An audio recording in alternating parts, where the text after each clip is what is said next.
বনৌষধিৰো ভুল বনৌষধি মিছা বেয়া কাম কৰি এই যোনটো ঘটনা হৈ গ'ল সেই ঘটনাটোত কিন্তু প্ৰথমতে আমি দুখ দিব লাগিব সেই পুলিচ প্ৰশাসনকে সেই পুলিচ প্ৰশাসন থকাৰ অৱস্থাত কিন্তু মৰেল পুলিচিং হৈ গ'ল যদি পংকজ পাঠকক পাৰিছে যোনজন ব্যক্তিক হয়তো অসমৰ প্ৰতিজন মন্ত্ৰী এমএলএ প্ৰতিজন ডিসি প্ৰতিজন এছপিয়ে চিনি পায় সেই পংকজ পাঠকক যদি আজি পাৰিছে আপোনাক কিয় নোৱাৰিব পংকজ পাঠকক মই কিয় ফলো নকৰো আয়ুৰ্বেদিক ঔষধ এটা কিনিছে তাত কম্পোজিশন কি আছে লিখা থাকিব আপুনি যদি এটা টেবলেট কিনিছে এলোফিটিক টেবলেট কিনিছে ক্যাপসুল কিনিছে তাতো লিখা থাকিব আপোনাৰ যদি এলাৰ্জিক ৰিয়েকচন আছে এটো কিন্তু লগালে হয়তো আপোনাৰ বেয়া হ'ব পাৰে কাৰণ প্ৰতিটো বস্তু সকলোৰে স্কিনত সুট নকৰিব পাৰে কাইলে যদি কিবা বেয়া বেমাৰ হৈ যায় তেতিয়া হলে পংকজ পাঠকে ৰিস্ক ল'ব পাৰিবনে আমাৰ মেডিকেল সায়েন্সৰ কাৰণে ই এক ভাবুকি স্বৰূপ হ'ব তাৰ কাৰণে কিছুমান সাৰ্টিফিকেট লাগে প্ৰথম পাৰমিশনটো লাগিব জিএমপি গুড ম্যানুফ্যাকচাৰিং প্ৰসেস ব্যৱসায়িক লাভৰ কাৰণে মানুহৰ জীৱনৰ লগত হেতালি নেখেলে নমস্কাৰ বন্ধুসকল আজিৰ ভিডিঅ'ৰ প্ৰসংগ টপাৰ ডাক্তৰ মেথিগুটি দিয়া আচাৰ্য পংকজ পাঠক বিগত কিছু দিন ধৰি পংকজ পাঠকক লৈ বহুতো চৰ্চা চলি আছে ইন্টাৰনেটত খলকনি তুলিছে বিশেষকৈ টপাসকলৰ মাজত পংকজ পাঠক তথা আচাৰ্য পংকজ পাঠক বিশেষভাৱে আৰু বহুলভাৱে চৰ্চিত হৈছে বা তেওঁ ক'বলৈ গ'লে এক প্ৰকাৰৰ ভাইৰেল হৈ পৰিছে বিশেষকৈ যোনসকলৰ চুলি কম বা চুলি একেবাৰে নাই বা টপা বুলি ক'ব পাৰি তেওঁলোকৰ মাজত পংকজ পাঠকে কিন্তু বিশেষ পপুলাৰিটি পাবলৈ সক্ষম হৈছে আৰু 2-3 দিন আগত পংকজ পাঠকৰ লগত যোনটো ঘটনা হ'ল মাৰালে তেওঁলোকক ভৰিত ধৰি মাত খুজিয়াছো পিছফালৰ পৰা মোক লাঠি মাৰি গোৱালপাৰাত যি ঘটনা ঘটি গ'ল যেনেকুৱা ধৰণৰ তেখেতক ব্যৱহাৰ কৰা হ'ল তাৰ পিছত আৰু বেছিকে বহুলভাৱে পংকজ পাঠকৰ নামটো বৰ্তমান চৰ্চিত হৈ আছে হয়তো বৰ্তমান সময়ত পংকজ পাঠকৰ বহুতো ফলোৱাৰ আছে বহুতো ব্যক্তিয়ে তেখেতক এগৰাকী আচাৰ্য জ্ঞান কৰে বা তেখেতে যি ধৰণে কথাবিলাক কয় সেই কথাবিলাক সেইদৰে পালন কৰিবলৈ চেষ্টা কৰে বা পংকজ পাঠকে দিয়া প্ৰতিটো পৰামৰ্শ তেওঁলোকে নিজৰ জীৱনত আখৰে আখৰে পালন কৰি চলিবলৈ চেষ্টা কৰে তেখেতক কিছুমানে হয়তো গুৰু বুলি মানে কিছুমানে হয়তো আচাৰ্য বুলি মানে কিছুমানে হয়তো বনৌষধৰ ডক্তৰ বুলি মানে যি বুলিয়ে নামানক পংকজ পাঠকৰ নামটো কিন্তু বৰ্তমান চৰ্চিত হৈ আছে হেতু আমি মানি ল'ব লাগিব কিন্তু যিদৰে বহুত লোকে পংকজ পাঠকক ফলো কৰে তেওঁ পৰামৰ্শ মতে কাম কৰিবলৈ বিচাৰে তেওঁক হয়তো ভাল পায় বা তেখেতক এগৰাকী আচাৰ্য বুলি জ্ঞান কৰে সন্মান কৰে তাৰ বিপৰীতে কিন্তু বহুতো এনেকুৱা ব্যক্তিও আছে যোনসকলে পংকজ পাঠকক ইটিকিং কৰে তেওঁৰ বিষয়ে বিভিন্ন ধৰণৰ কথা বতৰা পাতে ফেসবুকতে হওক বা সোশ্যাল মিডিয়াতে হওক বা বিভিন্ন ধৰণৰ কন্ট্ৰভাৰ্সি তেওঁক লৈ পেলাই বা মিমছ কিছুমান তেওঁক লৈ চলি থকা আমি দেখিবলৈ পাওঁ মই যদি পাৰ্সোনালি নিজৰ কথা ক'বলৈ যাওঁ মই পংকজ পাঠকক একেবাৰে ফলো নকৰো পংকজ পাঠকক মই কিয় ফলো নকৰো বা কিছুমান ব্যক্তিয়ে হয়তো কিয় ফলো নকৰে হেকিনি কথা আমি পিছৰ ফাললৈ ভিডিঅ'টোত ডিসকাস কৰিম এতিয়া প্ৰথমে আমি ডিসকাস কৰিম সেই গোৱালপাৰা ঘটনাটোক লৈ মই তাতে বেয়া কাম কৰি মাফ খুজিলে মই আঠুকাৰী এই কাৰণে মাফ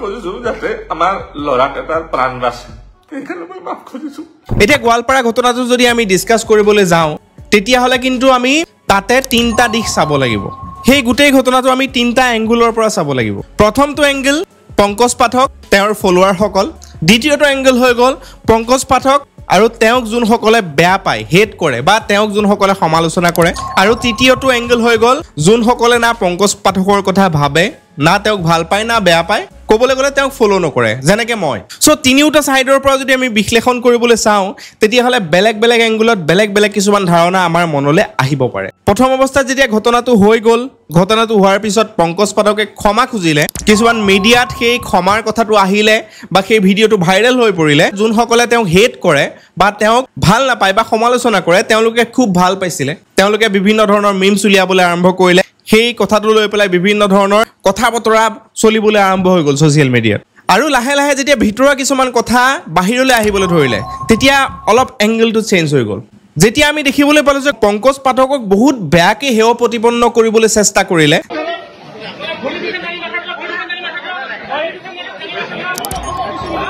তেওঁক কাণত ধৰাই আঁঠু কঢ়ালে যিদৰে 10 বছৰ 15 বছৰ আগত স্কুলত আমাক আঁঠু কঢ়াইছিলে যিদৰে আজিৰ পৰা হয়তো 10 বছৰ আগত এজন চুৰ ধৰিলে গাঁৱত আঁঠু কঢ়াইছিলে ঠিক সেইদৰে কিন্তু পংকজ পাঠকক এগৰাকী চুৰৰ নিচিনা আঁঠু কঢ়াই তেখেতক ক্ষমা খুজিবলৈ বাধ্য কৰালে আৰু তেখেতে ক্ষমাও খুজিলে ফেসবুকত দিয়াটো ভুল হৈছে আপুনি ফুলৰ ক্ষমা খুজিছে মই ক্ষমা 100 বাৰ খুজিছো কাৰণ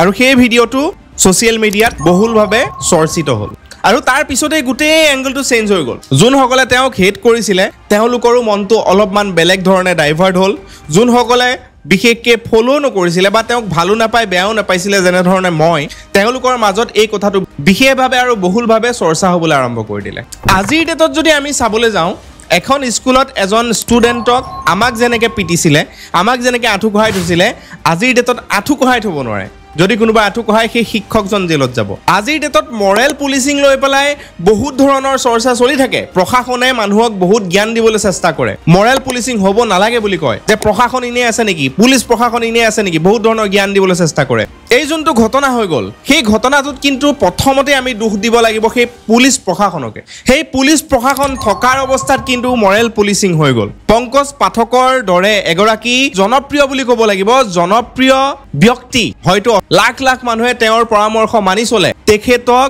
জনমানসত হেয় প্ৰতিপন্ন কৰি পেলাই আঁঠু কঢ়াই থোৱা হ'ল বাৰম্বাৰ ক্ষমা খোজাৰ পাছতো তেখেতক কিন্তু সেই আঁঠু কঢ়াই কিছুমানে উদ্ভণ্ডালিৰে কিৰিলি পাৰিলে আৰু ফূৰ্তি কৰিলে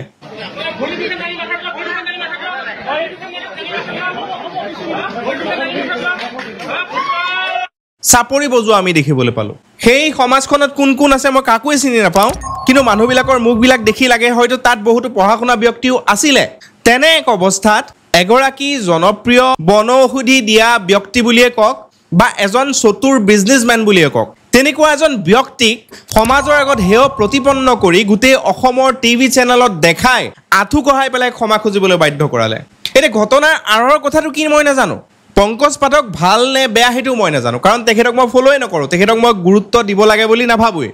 ঘটনাটোত পংকজ পাঠকৰ কিমান দুখ আছে পংকজ পাঠকৰ গ্ৰুপটোৱে কি কি ভুল কৰিছিলে সেইখিনি কথাও আমি নাজানো অবভিয়াছলি পংকজ পাঠকৰ গ্ৰুপটোৰ হয়তো দুখ আছিলে ভুল অবভিয়াছলি আছিলে দুই পক্ষৰ হয়তো ভুল আছে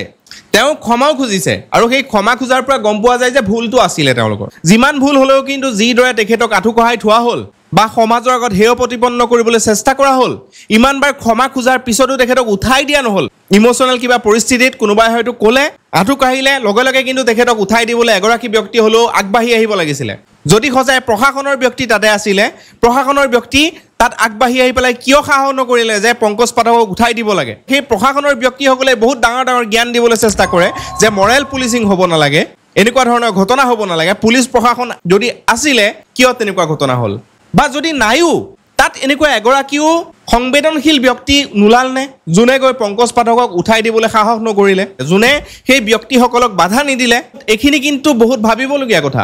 আজি এই ঘটনাটো পংকজ পাঠকৰ ক্ষেত্ৰত হৈছে বুলিয়ে নহয় আজি অসমত এনেকুৱা ধৰণৰ ঘটনা এনেকুৱা ধৰণৰ পৰিস্থিতি আমি সঘনাই দেখিবলৈ পাওঁ আজি পংকজ পাঠক হোৱাৰ কাৰণে মই আজি চৰ্চা কৰিছোঁ আপোনালোকে আজি চৰ্চা কৰিছে বা বহুলভাৱে গোটেই কথাটো বিষয়টো লৈ পেলাই চৰ্চা চলি আছে এনেকুৱা ধৰণৰ ঘটনা গাঁৱত হয়তো প্ৰতিদিনেই হৈ আছে আমি গম নাপাওঁ আৰু ইয়াৰ কাৰণে কিন্তু দোষী আপুনি মই আৰু আপোনাৰ বা মোৰ দৰে ব্যক্তিও কিন্তু কেতিয়াবা এনেকুৱা ধৰণৰ ঘটনাৰ কিন্তু বলি হ'ব লগা হ'ব যদি পংকজ পাঠকক পাৰিছে যোনজন ব্যক্তিক হয়তো অসমৰ প্ৰতিজন মন্ত্ৰী এমএলএ প্ৰতিজন ডিচি প্ৰতিজন এছপিয়ে চিনি পায় সেই পংকজ পাঠকক যদি আজি পাৰিছে আপোনাক কিয় নোৱাৰিব মোক কিয় নোৱাৰিব সেইটো কিন্তু ভাবিবলগীয়া কথা বহুত ভাবিবলগীয়া কথা যিমান ভুল হ'লেও মই কোৱা নাই যে পংকজ পাঠক ধোৱা তুলসীৰ পাত মই নিজেও কৈছোঁ যে মই তেখেতক ভালো নাপাওঁ বেয়াও নাপাওঁ তেখেতক মই ফ'ল' নকৰোঁ কিন্তু যোনটো ঘটনা হৈ গ'ল সেই ঘটনাটো কিন্তু মই ছাপোৰ্ট কেতিয়াও নকৰোঁ সেই ঘটনাটোক মই কিন্তু কোনোবাই যদি ছাপোৰ্ট কৰেও তেখেতসকলক কিন্তু মই ধিক্কাৰ দিম যে আপোনালোকৰ জ্ঞান হয়তো শূন্য হৈ গৈছে আৰু আপুনিও যোনে সেই সমালোচনা কৰিছে বা সেই ঘটনাটোক লৈ পেলাই হাঁহিছে ফূৰ্তি কৰিছে উন্মাদনাত উটি বাঢ়ি ফুৰিছে আপোনালোককো কৈছোঁ কেতিয়াবা আপোনাৰ লগতো হ'ব পংকজ পাঠক কিমান ডাঙৰ এজন চুলিৰ ডক্তৰ হয় টপাৰ ডক্তৰ হয় সেইবিলাক কথা মই নাজানো তেওঁৰ ঔষধটো কিমান কাৰ্যকৰী হৈছে সেইবিলাক কথা নাজানো ফেচবুক বা ইউটিউব এইবিলাকত আহি থাকে কেতিয়াবা দেখা পাওঁ বহুতে কয় হয় হয় হৈছে কিছুমানে কয় নাই নাই হোৱা নাই চ' দুই পক্ষ তাত আছে এতিয়া কোনোবাই হয়তো মিছাকেও হৈছে বুলি ক'ব পাৰে বিজনেছৰ কাৰণে কোনোবাই হয়তো সঁচাকেও ক'ব পাৰে তেওঁলোকৰ সঁচাই হয়তো সেই ঔষধটোৱে কাম কৰিছে বা কিছুমানে হয়তো একো নলগোৱাকৈ ব্যৱহাৰ নকৰাকৈও ক'ব পাৰে না এইবিলাক ফটুৱা বস্তু কথাটো যিয়ে নহওক পংকজ পাঠক যিমান ডাঙৰ এজন চুলিৰ টপা মানুহৰ ডাক্তৰ হওক নহওক আচাৰ্য তেওঁক হওক নহওক তেওঁৰ সেই আয়ুৰ্বেদৰ ওপৰত বা বনৌষধৰ ওপৰত কিমান জ্ঞান আছে এইটো থাকক নাথাকক কিন্তু এটা কথা আমি মানিব লাগিব অসমৰ প্ৰেক্ষাপটত কিন্তু পংকজ পাঠক এগৰাকী চতুৰ ব্যৱসায়ী হয় কিন্তু হয়তো লাষ্ট 10 ইয়াৰ্ছৰ পৰা তেওঁৰ অসমত অলপ হ'লেও প্ৰাসংগিকতা আছে তেওঁৰ নামটো লৈ পেলাই চৰ্চা হয়, কোনোবাই হাঁহে, তেওঁৰ নামটো লৈ কোনোবাই মিমছ বনায়, কোনোবাই হয়তো গুণ বখানে বা তেওঁৰ পৰামৰ্শ মতে কাম কৰে, হয়তো সুফল পায়, কোনোবাই হয়তো ফল একো নাপায়। এতিয়া আহোঁ পংকজ পাঠকক মই কিয় ফ'ল' নকৰোঁ। প্ৰথম কথা, তেওঁৰ পাৰ্চনেলিটিটো মোৰ ইমান বেছি ভাল নালাগে। মই বেয়া পাওঁ বুলি নকওঁ, মানে ইমান গুৰুত্ব দিব মন নাযায় আৰু। দ্বিতীয় কথা, তেওঁৰ এটা কথাও মোৰ চাইণ্টিফিক যেন নালাগে। তেওঁ যেনেকুৱা ধৰণৰ দিহা পৰামৰ্শ দিয়ে, মেথি গুটিৰ লগত কিবা এটা মিলাই, অমুকটো মিলাই, ধৰক এনেকুৱা কিছুমান দিহা পৰামৰ্শ দিয়ে যোনখিনি কথা হয়তো আমি ঘৰুৱাভাৱে জানো, আমাৰ আইতাহঁতে হয়তো তাতকৈ বহুত বেছি ভালকৈ জানিছিলে। বৰ্তমানে হয়তো বহুতো গাঁৱত তেনেকুৱা বনৌষধি দিয়া ব্যক্তি আছে, কিন্তু মোৰ পংকজ পাঠকৰ যোনবিলাক দিহা, সেই দিহাবিলাক আগতে দুই এবাৰ দেখিছোঁ, মোৰ কিবা মানে ফটুৱা লাগে, মই নাচাওঁ, মই তেখেতক সেইটো কাৰণে মই ফ'ল' নকৰোঁ। সেইটো মোৰ পাৰ্চনেল কথা, পাৰ্চনেল ভিউ। তাত কোনোবাই বেয়া পালেও কথা নাই, কোনোবাই ভাল পালেও কথা নাই, মোৰ এইটো পাৰ্চনেলি মোৰ তেখেতক ফ'ল' কৰিব মন নাযায়। এতিয়া আপোনালোকে ক'ব পাৰে যে বনৌষধ বা আয়ুৰ্বেদটো যুগ যুগ ধৰি পেলাই চলি আহিছে, গোটেই ভাৰতবৰ্ষত আয়ুৰ্বেদৰ প্ৰচলন আছিলে, আয়ুৰ্বেদ ব্যৱহাৰ কৰি পেলাই ভাৰতত হাজাৰ হাজাৰ বছৰৰ পৰা ডাঙৰ ডাঙৰ ট্ৰিটমেণ্ট চলি আহিছে, অপাৰেশ্যন হৈছিলে, আয়ুৰ্বেদ ব্যৱহাৰ কৰি পেলাই কেঞ্চাৰ ভাল হৈছিলে। তে আপুনি কিয় বিশ্বাস নকৰে, কিয় চাইণ্টিফিক নহয় বুলি ভাবিছে? সেইটোৰ যদি উত্তৰ দিবলৈ যাওঁ, মই ক'ব লাগিব যে আয়ুৰ্বেদক মই বিশ্বাস কৰোঁ, সেই বনৌষধিবিলাকক মই বিশ্বাস কৰোঁ, আয়ুৰ্বেদিক ডক্তৰক মই বিশ্বাস কৰোঁ, আয়ুৰ্বেদিক ডক্তৰৰ ঔষধ হয়তো মই খাওঁ। আমি কোনেও কিন্তু একেষাৰে ক'ব নোৱাৰোঁ যে বনৌষধিৰো ভুল, বনৌষধি মিছা, কাৰণ সেইবিলাকৰ পৰাই বহুতো ডাঙৰ ডাঙৰ ঔষধ বনাইছে, বহুতো আয়ুৰ্বেদিক ঔষধ বনাইছে, যোনবিলাক ঔষধ মহৌষধ হিচাপত বৰ্তমানে ব্যৱহাৰ কৰি আহিছে। আপোনালোকে যদি হিমালয়ান প্ৰডাক্টবিলাক চাবলৈ যায়, maximum Ayurvedic product, lip 52 DS হয়তো অসমৰ প্ৰত্যেকজন ব্যক্তিয়ে এবাৰ হ'লেও খাইছে, আপোনালোকে হয়তো চাফি খাইছে। চ' সেইবিলাকৰ প্ৰমাণ থকা কিছুমান ঔষধ সেইবিলাক আমি খাওঁ। কিন্তু মই আজি পংকজ পাঠকক কিয় চাইণ্টিফিক নহয় বুলি কৈছোঁ, ইয়াৰ প্ৰথম কাৰণটো হৈ গ'ল তেওঁ যে বৰ্তমান সেই টপা মানুহৰ যোনটো ঔষধ দি আছে, সেই ঔষধটোৰ তেখেতে কম্পজিশ্যনটো কাকো কোৱা নাই, দেখুওৱা নাই, বা তেওঁ সেই ঔষধৰ বটলটো কাকো কিনিবলৈ দিয়া নাই, তেখেতে নিজেইহে লগাই দিয়ে। চ' সেইটোক লৈ মোৰ প্ৰশ্ন আছে। এতিয়া যেতিয়া আমি যিকোনো এটা ঔষধ কিনো, আপুনি যিয়ে ঔষধ নিকিনক, যদি আজি আপুনি হোমিঅ' ঔষধ এটা কিনিছে, কাহৰ ঔষধ এটা, তাত লিখা থাকে কম্পজিশ্যন কি কি। আয়ুৰ্বেদিক ঔষধ এটা কিনিছে, তাত কম্পজিশ্যন কি কি আছে লিখা থাকিব। আপুনি যদি এটা টেবলেট কিনিছে, এল'ফিটিক টেবলেট কিনিছে, কেপচুল কিনিছে, তাতো লিখা থাকিব কম্পজিশ্যন এইটো আছে। কিন্তু পংকজ পাঠকৰ সেই টপা মানুহৰ যোনটো ঔষধ, সেইটোক লৈ কিন্তু এটা ডাঙৰ প্ৰশ্ন আহিব পাৰে যে তেখেতে কাৰ সাহসত, কাৰ অনুমতিত কোনো ধৰণৰ কম্পজিশ্যন নেদেখুৱাকৈ এই ঔষধটো যাকে তাকে লগাই আছে। তেখেতেতো সেই কম্পজিশ্যনটো জনাব লাগিছিলে মানুহক যে এইটোত এইখিনি বস্তু আছে, আপোনাৰ যদি এলাৰ্জিক ৰিয়েকশ্যন আছে, এইটো কিন্তু লগালে হয়তো আপোনাৰ বেয়া হ'ব পাৰে, কাৰণ প্ৰতিটো বস্তু সকলোৰে স্কিনত শ্বুট নকৰিব পাৰে, প্ৰতিটো ঔষধ বেলেগ বেলেগ ব্যক্তিৰ কাৰণে বেলেগ বেলেগ কম্পজিশ্যনৰ হ'ব পাৰে। এতিয়া আপোনাৰ কিছুমান এল'পেথিক ঔষধ, যোনটো ঔষধ হয়তো বিষৰ কাৰণে কোনোবা এজন ব্যক্তিয়ে খাব পাৰে, সেই ঔষধটো বিষৰ কাৰণে বেলেগ এজনে খালে হয়তো এলাৰ্জিক ৰিয়েকশ্যন হ'ব পাৰে, হয়তো তেওঁৰ হাৰ্ট এটেক হৈ মৰিও থাকিব পাৰে। ঠিক সেইদৰে এই কম্পজিশ্যনবিলাক নাজানিলে, সেই ব্যক্তিজনৰ মেডিকেল হিষ্ট্ৰী নাজানিলে এনেকুৱা ধৰণৰ ঔষধ যদি লগায়, হয়তো কিবা এটা বেয়া বেমাৰ হৈ যাব পাৰে। কাইলৈ যদি কিবা এটা বেয়া বেমাৰ হৈ যায়, তেতিয়াহ'লে পংকজ পাঠকে ৰিস্ক ল'ব পাৰিবনে? তেখেতে যে কম্পজিশ্যনটো মানুহৰ আগত ক'বলৈ বিচৰা নাই, তেখেতে যে দাম্ভিক মাৰি কৈ আছে যে মই কিয় ক'ম, মই কি কি সংমিশ্ৰণ আছে এবাৰ যদি আপুনি কৈ দিয়া। সেইটো নকৰাৰ কাৰণেতো কালি মাৰপিট হ'ল, সেইটো বটলত ভৰাই নিদিলোঁ কাৰণেতো কালি মাৰিলে আমাক, সেইটো তেওঁলোকে উলিয়াই কপি কৰিব নোৱাৰিলে, সেইকাৰণেতো মাৰিলে। তো কিয় ক'ম আপোনাক? নিশ্চয় তেনেধৰণে মেডিকেল চায়েন্স নচলে, বা তেনেধৰণে হয়তো আয়ুৰ্বেদিক চায়েন্সটো নচলে। মই যিমান দূৰ জানো যে এই যোনবিলাক দৰৱ বা ঔষধ দিয়াৰ প্ৰক্ৰিয়া আছে, প্ৰপাৰ প্ৰেছক্ৰিপশ্যন থাকিব লাগিব, প্ৰপাৰ মেডিকেল বেকগ্ৰাউণ্ড ষ্টাডি কৰি পেলাইহে ঔষধবিলাক দিব পাৰে। যিকোনো আয়ুৰ্বেদিক দৰৱৰ কোম্পানী যদি কোনোবাই খুলিবলৈ বিচাৰে, তাৰ কাৰণে কিছুমান চাৰ্টিফিকেট লাগে। প্ৰথম পাৰ্মিশ্যনটো লাগিব GMP, গুড মেনুফেকচাৰিং প্ৰচেছ। আপোনাৰ সেই পাৰ্টিকুলাৰ ফেক্টৰীটোত ভালদৰে মেনুফেকচাৰিং হৈছেনে নাই, তাৰ কাৰণে আপোনাক পাৰ্মিশ্যন লাগিব, লাইচেঞ্চ লাগিব, সেইটো আছেনে নাই তেখেতৰ। দ্বিতীয় কথাটো হৈ গ'ল আয়ুষ ডিপাৰ্টমেণ্টৰ পৰা চাৰ্টিফিকেট লাগিব বা লাইচেঞ্চ লাগিব।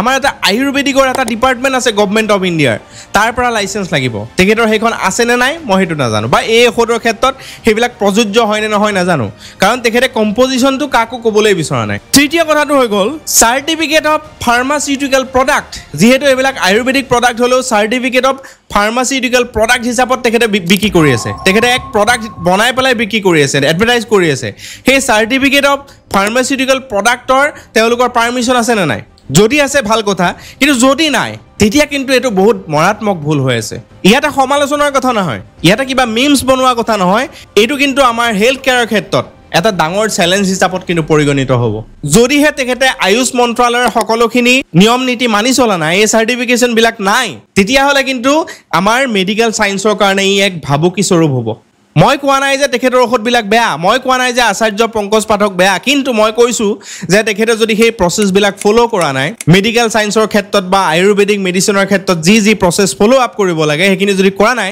তেতিয়াহ'লে কিন্তু তেখেতে বহুত ভুল কাম কৰি আছে আৰু আমি তেখেতৰ পৰামৰ্শ মতে কাম কৰাবিলাকো কিন্তু বহুত ভুল হৈ আছে। কেতিয়াবা হয়তো আমি পস্তাব লাগিব বা তেখেতে পস্তাব লগা হ'ব পাৰে। চ' সেই ক্ষেত্ৰত যদি তেখেতৰ গোটেইখিনি প্ৰচেছ মানি পেলাই কামখিনি কৰিছে, সেই ক্ষেত্ৰত কিন্তু মই ভাবোঁ যে তেখেতৰ যোনটো প্ৰডাক্টৰ কম্পজিশ্যন, সেই কম্পজিশ্যনটো মানুহক জানিবলৈ দিয়াটো উচিত। কাৰণ সেই কম্পজিশ্যনৰ কোনোবা এটা এলিমেণ্ট হয়তো কাৰোবাৰ কাৰণে আপত্তিজনক হ'ব পাৰে, কাৰোবাৰ স্কিনত শ্বুট নকৰিব পাৰে, কাৰোবাৰ কাৰণে মৰাত্মক হ'ব পাৰে। আমি গোটেইকেইটা দিশ কিন্তু চাব লাগিব। পংকজ পাঠকক লৈ পেলাই এতিয়া চৰ্চা চলি আছে, তেখেতক লৈ পেলাই বহুতে আৱেগিকভাৱে কথা বতৰা চলাই আছে, ঠিক আছে, কিন্তু আমি তাৰ কিন্তু সমান্তৰালভাৱে এনেকুৱা ধৰণৰ ঘটনাবিলাকো চাব লাগিব। কিছুমান আয়ুৰ্বেদিক ডক্টৰে কমেণ্ট কৰা দেখিছোঁ যে হয় এনেকুৱা ধৰণৰ মেডিচিন আছে। মই হিন্দীতো এগৰাকী ব্যক্তিক দেখিছিলোঁ এনেকুৱা ধৰণৰ চুলিত মেডিচিন ঘঁহি আছে, হয়তো তেখেতক ফ'ল' কৰি পেলাই তেখেতে এই মেডিচিনটো অসমত আনিছে, যি নহওক। কিন্তু মই এজন সজাগ নাগৰিক হিচাপত এইটো বিচাৰোঁ যে তেখেতে প্ৰতিটো প্ৰচেছ, প্ৰতিটো চাৰ্টিফিকেশ্যন ফ'ল' আপ কৰি পেলাই এই মেডিচিনবিলাক মানুহক লগাওক। তেখেতে যি ধৰণে সামাজিক দায়বদ্ধতা লৈ পেলাই কামবিলাক কৰিবলৈ চেষ্টা কৰিছে বা দেখাইছে কৰিছোঁ বুলি, সেই কামখিনি সঁচা অৰ্থত প্ৰপাৰ প্ৰচেছ ফ'ল' আপ কৰি পেলাই কৰক। কাৰণ তেখেতে আমাৰ আইতাহঁতে দিয়া নিচিনা এটা দুটা ঔষধ দিয়া নাই, বাৰীৰ চুকৰ পৰা এটা কিবা ডাল পাত ছিঙি আনি পেলাই কাৰোবাক খুৱাই দিছে, যোনটো হয়তো ভাল গুণ নাথাকিলেও বহুত বেছি বেয়া গুণ নাথাকিব। কিন্তু তেখেতে যোনটো কাম কৰি আছে, বৰ্তমান হাজাৰ হাজাৰ লাখ লাখ মানুহে তেখেতক ফ'ল' কৰি পেলাই সেই ঔষধটো ল'বলৈ গৈছে। তাৰ ভিতৰত বহুতো ব্যক্তি হয়তো সেই ঔষধৰ কাৰণে বিৰূপ প্ৰতিক্ৰিয়া হৈ পেলাই তেখেতৰ জীৱনৰ কাৰণে কিন্তু ভাবুকি আহিব পাৰে। চ' সেইবাবে মই কৈছোঁ যে এই গোটেই প্ৰচেছবিলাক তেখেতে ফ'ল' কৰিব লাগে। আৰু এতিয়া যদি আমি ঘূৰি গৈ আকৌ সেই পংকজ পাঠকক গোৱালপাৰাত এটেক কৰা ঘটনাটোলৈ যাওঁ, তেতিয়াহ'লে মই আকৌ কওঁ যে তেখেতে হয়তো ভুল কৰিছে, ভুল কৰাৰ কাৰণে তেখেতে ক্ষমা খুজিছিলে, কিন্তু যোনটো ঘটনা হৈ গ'ল সেই ঘটনাটোৰ কাৰণে কিন্তু প্ৰত্যেকজন ব্যক্তি দায়িত্ব ল'ব লাগিব, বিশেষকৈ প্ৰশাসনে দায়িত্ব ল'ব লাগিব যে প্ৰশাসন থকাৰ অৱস্থাত যদি সঁচাই আছিলে, মেজিষ্ট্ৰেট আছিলে বুলি কৈছে, চ' তেনেকুৱা ধৰণৰ অৱস্থাত কেনেকৈ তেখেতক মাৰধৰ কৰিব পাৰিলে, কেনেকৈ তেখেতক মানুহৰ মাজত জনমানসত হেয় প্ৰতিপন্ন কৰি এজন চোৰৰ দৰে আঁঠুকঢ়াই থ'বলৈ তেওঁলোকে সাহস কৰিলে। চ' কথাখিনি ইমানেই আছিলে। পংকজ পাঠকক লৈ পেলাই হয়তো বিতৰ্ক চলি থাকিব। পংকজ পাঠকৰ ঔষধক লৈ আগৰ পৰাই বিতৰ্ক চলি আছিলে, বৰ্তমানেও চলি আছে বা ভৱিষ্যতেও চলি থাকিব। এইটো হয়তো তেওঁৰ বিজনেছৰ কাৰণে ভালহে, তেখেতে আৰু বেছি ফেম পাব। ছ'চিয়েল মিডিয়াত যিমান বিতৰ্ক হয় সিমান বেছি ফেম হয়। চ' সেই গতিকে তেখেতৰ হয়তো লাভ হ'ব, কিন্তু মই এইখিনিত আকৌ ক'বলৈ বিচাৰিছোঁ তেখেতে যাতে তেখেতৰ ব্যৱসায়িক লাভৰ কাৰণে মানুহৰ জীৱনৰ লগত হেতালি নেখেলে। যি নিয়ম নীতি মানি চলিব লাগে, চাৰ্টিফিকেশ্যন লাগে, সকলোখিনি যাতে তেওঁ ফ'ল' কৰি পেলাই ভালদৰে আমাৰ সমাজখনক ভাল কিছুমান ট্ৰিটমেণ্ট দিব পাৰে, মই সেইটো আশা ৰাখিছোঁ। ধন্যবাদ।